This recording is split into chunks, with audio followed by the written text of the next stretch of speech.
What's up, everybody? Thomas here from Thunderbolt Films, and yes, if you can tell by the title of this video and by my Instagram, shit is about to get real. So this story, a cautionary tale if you will, is one where I almost got scammed out of $2,000, which for me is a lot of money.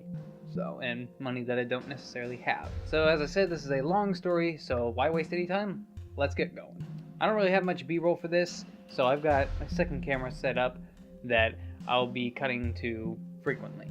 So this month I've been really pressing around searching for some kind of job in the video field, and I haven't had any success yet, but I've been gaining momentum. I've had a few phone calls and everything, and this particular company, I'm not going to name names here or anything because I don't want them coming after me, quite frankly. But this company, or this person who claims to be on behalf of this company, this person reached out to me via text message because he apparently found an application from Indeed, and I'll post screenshots with information blurred out. So the first message reads, "Hello, Thomas Bolt. Your resume was received from Indeed.com. The application is a digital video editor candidate. I'm person from production company, a film production company based in place. We have a short film project coming up in your district. The start date is 4th through the 6th February 2019, and we are in need of your skill. Kindly confirm your skill availability, and I will get back to you with the full job details." So I sent the details through my email, and I have all the email threads right here. There's about 19 messages on here actually 20 after a few things that happened, but we will get to all of that. I'm not going to read every single email of this because I don't want this video to be 3 hours long. Okay, so my first email. "Hello, person. This is Thomas Bolt. Thanks so much for the reply via text message about a short film in my district inquiring me as an editor. On both my editing reel and my website, which I will provide links to." I did that. "As for my availability, I will need to know what this project is. Is there a script? What is the projected length? What the deadlines are." You know, basic stuff that I need. "I'd like to thank you for your response on this opportunity. Hope to hear from you soon. Thanks, Thomas." So the next day at about 6:15 p.m., I get a second email. "Hi Thomas, greetings. I hope this beautiful day finds you doing well. Thanks for your confirmation, your availability, and sorry for the delay in response. Your resume has been reviewed and you sound great." Now this person says he's a recruitment officer for said production company based in place. "I work as an affiliate recruitment officer and production manager in the USA. Remember that. I will need some assistance at this time. That's why I need someone who can work with me hand in hand throughout the production period. It will take a week and it will be shot in different locations. We are presently working on the short film in which I'm directing the production aspect. Although work hasn't commenced and we should start working on the film in the next couple of weeks, the production will take place in your area on is 4th through the 6th February 2019. Our location manager will disclose locations in the meantime." They never did that, by the way. You will work closely with me and other crew throughout the production process. Duties basically will be video editor and," remember this one, "assisting with booking of production equipment within your locality." Remember that. "Note, your present job doesn't affect the status of the job. I will need to place you on a trial period. I need someone who can perform his or her duties with resourceful and proactive in dealing with problems and queries. All I need you to do is complete all task, that's how he spelled it, is complete all task in a timely manner. I am being thorough and explanatory here because I have hired people in the past who did not live up to what I expected, and this time I do not want to make the same mistake. Remember that. Remember that well. I have decided to offer you a probationary offer, trial period. Here I want to see how you would demonstrate your skills and how exceptional you are and how efficient on time you will be. I will need you to perform a couple tasks for me during this coming week, which are part of basic duties you will be performing before the project fully starts, also how he wrote it. And if I am impressed and convinced that you are right for the job, I will be setting up a meeting with you once I am done with this shooting am presently working on. Keep an eye on this guy's language, by the way. Your wage for the trial period will be $1,500, and full weekly payment and bonuses for the upcoming projects will be discussed during an interview. If the above work for you, I will take all the necessary steps and make my financial advisor have payment issued for these purchases and tasks and mailed to you. The trial period runs for 3 days. If you want to sign up for this, kindly provide the details below. Weekly pay $1,500. Best regards, person. So I get this email and I'm thrilled. Essentially, I thought, oh, that's a good amount of money for me. So I sent him this information that he asked for, and he replied, "Good to hear back from you. Your information was received, and you have been considered for the available position."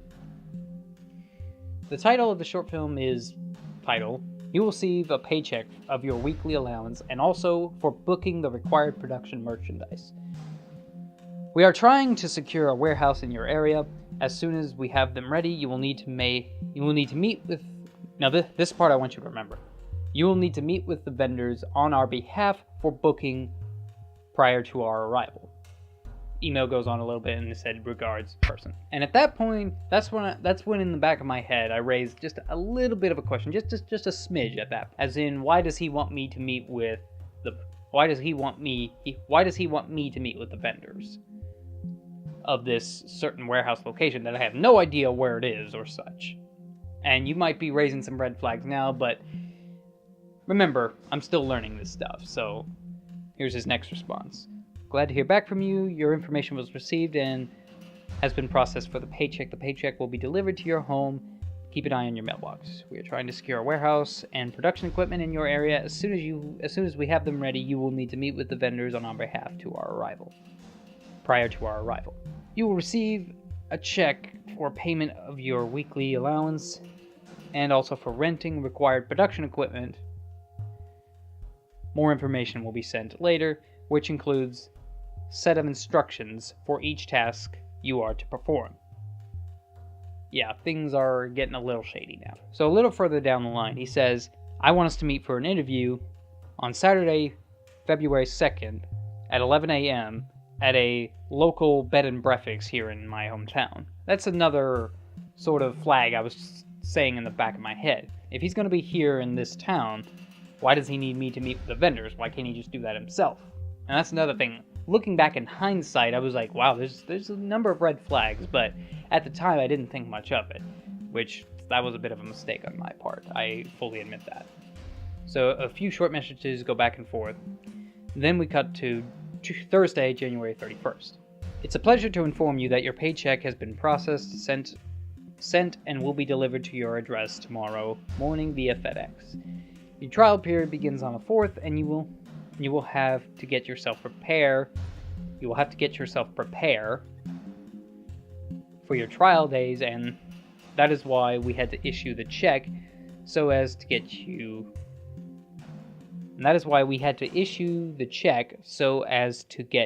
to you early. So be home to receive the package. The check will be the amount of $3,855. As soon as you receive the paycheck, go ahead to your bank and have it deposited into your account for clearance processes to be done by your bank. Funds should be available in your account, blah, blah, blah, blah, blah. Once you have the check deposited, send me a full clear picture of the check deposit." Okay, so basically he says that the check will be delivered by FedEx, which is good because it's been ridiculously cold last week. I mean, now it's like the total opposite. It was like 58 today. Last week it was so cold they actually stopped delivering mail through the postal service, but FedEx, I guess not. So Thursday morning I actually had a meeting to go to in downtown Indianapolis. But when I got home at around 11, I got the check in the mail, little cardboard envelope. And so I get the check. Looks pretty legitimate. I didn't take a picture of it. I wish I did. So So I ran down to the bank, deposited. I actually deducted the $1,500 that was going to be my paycheck into my savings account, and then the rest into a joint account I have, which is how we handle the money for the round table. Because I didn't want that money to get mixed up with my checking account, because I have regular automatic payments that I make on that. So I do that. It's going to take some time for the check to go through. And then I get another message, and this is when it starts to get suspicious. I will need you to make a cash deposit to the vendor's account information for the booking of the equipment as stated in my previous email. So we can have the equipment booked down for the shoot, I will need you to proceed to your bank to get the cash of $2,300 out. Once you make the cash deposit of $2,300 with you, let me know so I can contact the vendors for their account information to make the cash deposit for the booking of the equipment. Hope to read from you soon. Regards, person. Okay, so this is when I start to raise questions. Why does he want me to make a cash payment, you know? There's the paper trail thing that I was kind of getting a little suspicious of. But nevertheless, I went along with it. So, Friday, I proceed to go to my bank, and they said that the check hasn't been processed yet. So I thought, okay. And so I go home, I tell them that in the text messages, and actually I'll read that to you. So I went on, and they said while it was in the account balance, the funds were not released on the check. He responded, but you have the check been cleared to your account. And I respond, yes, the balance is there, but in order to cash it, the funds need to be released from their end, aka the check writer, which was not this person, by the way. I can't remember. I really wish I took a photo of the check, but I didn't. So, saying it was a 2-day window or something. He says, okay, when will you be able to get the cash? I guess this guy doesn't really get the whole thing. I write back, I can try again tomorrow, but I can't make any promises that aren't in my control. Maybe you could speak to the check writers and then maybe they can release the funds, hopefully. And then I ask him, are we not able to pay through debit card? He never responds. I also asked him if we'll still be having that meeting tomorrow, Saturday the 2nd at 11. Never responded. So, Saturday, February 2nd, this is the shit that goes down. And around 8 o'clock in the morning, I get a message. I just woken up, by the way. Good morning, how are you doing today? I respond, I'm doing fine. I will need you to check your account to see if you have the funds cleared to your account yet. And he says, check now, also. And I say, will do. So I say this. Okay, it's there, but there's some mix-up with the account I deposited my paycheck in, so I'm going to head over there in a few to take care of it. So in context of that, I check my account on the bank app, and it says my bank account was in the negative for $2,056. So at this point, I'm freaking out. I'm having a freaking panic attack. I rush out the door, and of course my car windows are all frosty, so I've got to scrape all that off. And my mother, God bless her, she kind of peeked her head out the door and saying, where you going? And I said, I'm going to the bank. Okay. But she could tell something was wrong, and I'll get to that. So I make it over to my bank, and I'm still having the panic attack. I'm still slightly hyperventilating here. And then she gave me this information, telling me that the deposit I made was returned to the check writers, but the amount of $3,855 from my savings account, because apparently that was the first account that it was deposited to, but it didn't take away the accounts from the joint account that I put the rest of the money in, the $2,558. So at this point I'm freaking out. The lady at the bank tells me to, try and talk to the guy. So I spend like a good 30-40 minutes in my car just trying to get a hold of this guy.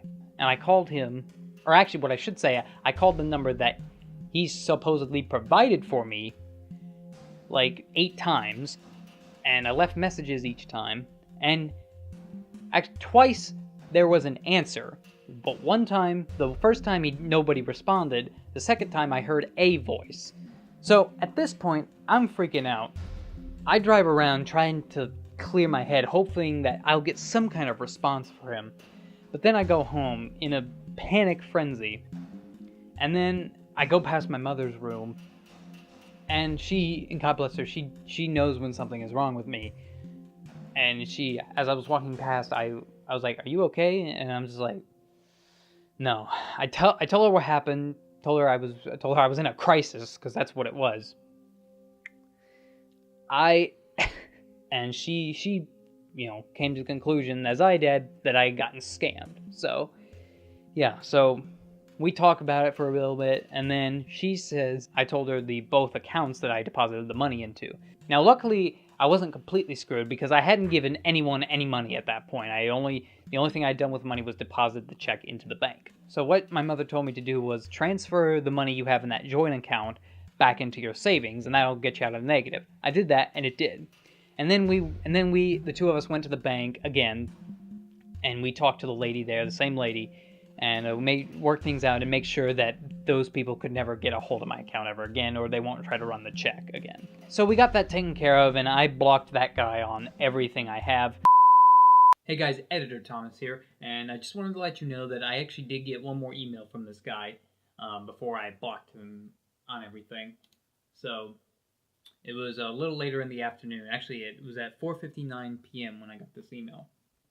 And it says, "Sorry for the late response. Been a little busy. ... That's literally what it says. ... What do you have available to your account now?"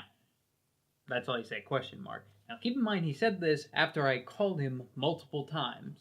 So why after this crisis he just emails me? That's sealed the deal. So it's solved now. However, this is an avenue I no longer wish to go down. I have a strong suspicion that you are attempting to scam me with your elusiveness, bad or insufficient check, the need to not have a paper trail by paying supposed vendors with cash, and not to mention not providing me with whom or where I'm supposed to deliver cash to. I'm afraid I must resign from this position. I'm sorry if this messes things up for you, but I cannot have these types of problems in my life, and will be more cautious in the future with new employers. So, as you would say, I bid you adieu, goodbye, regards, my name. So, yeah, that's kind of thing. I tried to be kind of constructive and a little polite, but still, yeah. As of right now, I haven't gotten a reply from him in my spam, but still, so I just wanted to share that with you. Back to the real video. And yeah, thank God for my mother, really. She knows best. Even I'm an adult. I'm 22 years old, but still, it goes to show you still need parents for a lot of things. So, and good thing, because I do what I normally do when I'm going on a panic attack, and when I'm on a panic frenzy, and I start looking up ways how to get out of this. I was looking up like fucking bankruptcy attorneys, like how do I get out of this? So, because there's no way I'm going to be able to afford that in any short amount of time, or really anytime soon, if I still want to have a penny to my name. So then I started doing a little bit of research. I started warning my other friends, Ryan, Dylan, and in case this guy tries to go after them. And I do still wonder if this guy is real and he was really trying to scam me on behalf of this supposed company that he works for, or if the guy is real and some other scammer is just using his name. And to be fair, the little bit of voice I heard on the other end of the phone, it did kind of sound not related to the ethnicity or nationality the guy said he was. I'm not going to give any more details about that, but it just didn't sound right.